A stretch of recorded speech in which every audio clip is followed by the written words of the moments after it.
I don't take PAC money. I don't take money from federal registered lobbyists. They have not funded my campaign.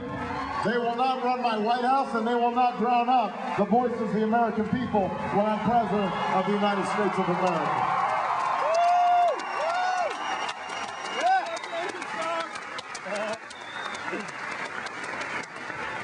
If you're ready for change, then we can stop talking about the scandal of 47 million people without health insurance and start doing something about it. Yeah, and this is personal for me, by the way, because I know I've seen what happens in a broken healthcare system. My mother died of cancer when she was 53 years old. And that was tough enough, but seeing her in the last months of her life reading insurance forms because she had just gotten a new job and the drug companies were saying, or the insurance company was saying, maybe there's a pre-existing condition and we don't have to pay your medical bills. I know what it's like to see a loved one suffer, not just because they're sick, but because of a broken healthcare system.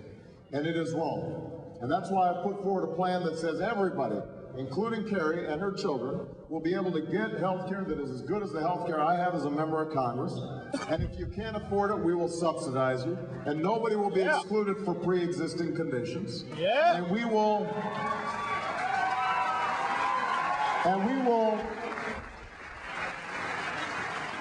negotiate with the drug companies for the cheapest available price on drugs so that we're paying the prices that people in Canada are paying. And we are going to emphasize prevention so that people aren't going to the emergency room for treatable illnesses like asthma and diabetes. And we are going to save money and improve quality. And if you've got health insurance, then we are going to lower your premiums by $2,500 per family per year.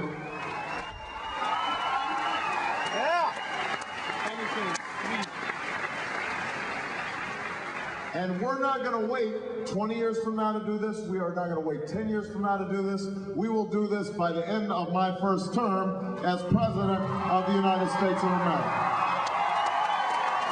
I'm holding you to that.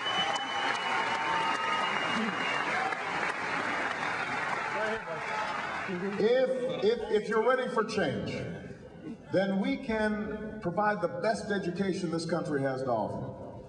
From the day a child is born to the day they graduate from college.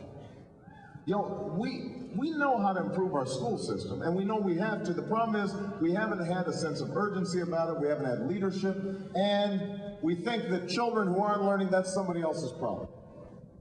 You know, we say, well, you know, that's somebody else's kid in the inner city, or that's somebody else's child in a rural area. We don't have to worry about them.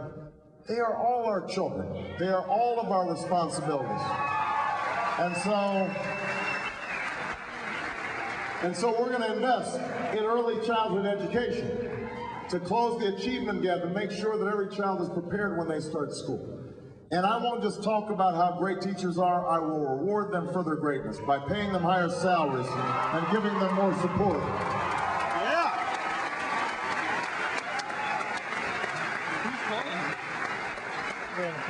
And I will institute the highest of standards. I want us to have the highest standards because our children are going to have to compete. All the young people here will have to compete against kids in China and kids in India, and we've got to keep pace. But I don't want high standards to be just measured by a single high-stakes standardized test because I don't want our teachers teaching to the test. I want our kids learning art and music and science and literature and poetry and all the things that make for a well-rounded education. We'll get to that one too.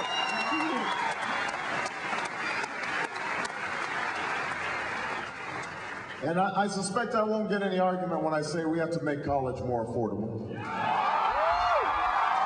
this crowd. So what I've done is I've said we're going to give a $4,000 tuition credit to every student every year to help defray the costs of going to a university like this one. But I tell you what, young people, you're going to have to give something back in return. That $4,000 per year will not be free. You're going to have to participate in community service or national service, work in an underserved hospital, work in an underserved school, join the Peace Corps, learn a foreign language, and join the Foreign Service. We'll invest in you, you invest in America. Together, we will march this country forward if you're ready for change.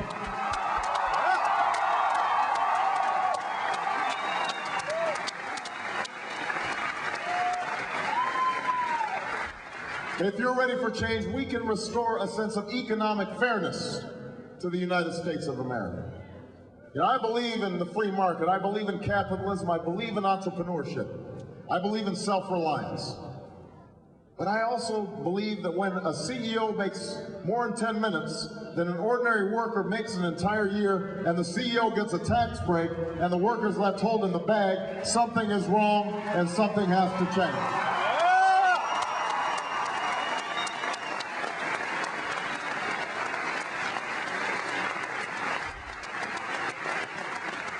So that's why I'm going to take tax breaks away from companies that ship jobs overseas. I want to invest those tax breaks in companies that invest right here in Oshkosh and right here in the United States of America.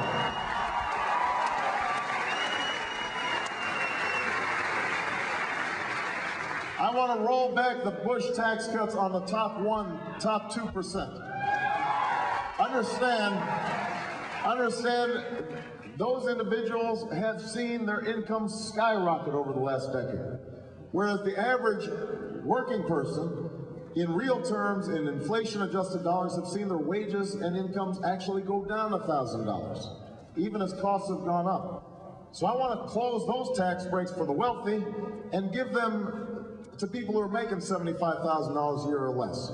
Give them $1,000 per family offset on the payroll tax so that everybody can benefit from a little bit more money to deal with rising costs. I want seniors who are making less than $50,000 not to have to pay income tax, not even have to file, because they're on fixed incomes. They're struggling with higher heating bills and higher prescription drug bills. I want to help individuals who may lose their home in foreclosure because of the subprime lending crisis. I want to give them a break, and we're going to set up a fund to help ensure that they can stay in their homes as long as they've been making payments. We've got to restore a sense of equity to this economy, and we've got to invest in our infrastructure. We spend $9 to $10 billion a month in Iraq. If we spent some of that money here in Wisconsin, rebuilding roads and bridges and schools, we can put the American people back to work. We can lay broadband lines in rural communities. We can create businesses and jobs. That's what I want to do when I'm President of the United States of America.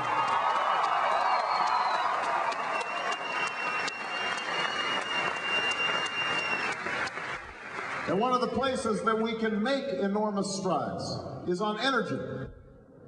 We have an energy policy that makes no sense. We send $1 billion to other nations, many of them hostile. And in the bargain, we're melting the polar ice caps and changing the climate of the planet. It makes no sense. And so here's what I'm going to do. I want to cap the emission of greenhouse gases that cause global warming.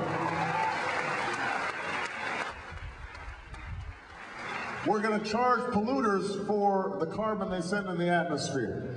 That will generate billions of dollars that we'll reinvest in solar and wind and biodiesel, the next generation of renewable energy.